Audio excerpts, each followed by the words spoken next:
Bonjour, alors pour aujourd'hui, pour commencer, nous allons voir comment démarrer Processworks. Donc pour ceci, nous allons commencer par ouvrir un fichier pièce déjà existant. Et la première chose à faire pour Processworks, c'est d'enregistrer votre fichier en tant qu'assemblage. Donc on crée un assemblage à partir de la pièce. On valide et nous voici en mode assemblage. On voit indiqué là-haut. Donc je sauvegarde mon assemblage, enregistrer sous.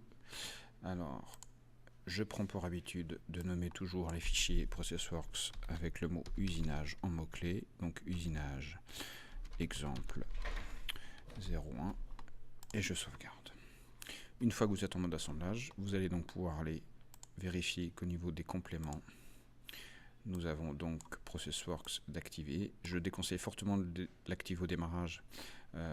Ça fait considérablement ralentir le démarrage de SolidWorks, donc cadeau RFICN, voilà, les deux choses à activer pour activer Processworks, je valide. Ça va prendre un certain temps, le temps de charger les différents modules. Et ensuite, voilà, donc là vous avez Processworks qui est une base de données sur tous les éléments d'usinage ou de fabrication. Et donc maintenant on a le menu Processworks qui est apparu en haut, et donc usinage, on peut démarrer. Alors la première fois il faudra aller dans les options et vérifier qu'on a un utilisateur, user, et que nous avons les post-pro concernant les machines présentes au lycée, à savoir le Charlie 4U ou le Charlie Robot CRA4, c'est la même chose. Je valide, et une fois que c'est fait, Processworks, usinage, démarrer.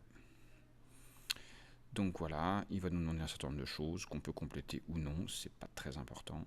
On valide les propriétés et nous voici démarrer, et on va démarrer une nouvelle phase de fraisage. On choisit la machine, on peut définir un numéro de programme. Par défaut, je mets souvent la date du jour, donc 1303 par exemple, et je valide. Voilà.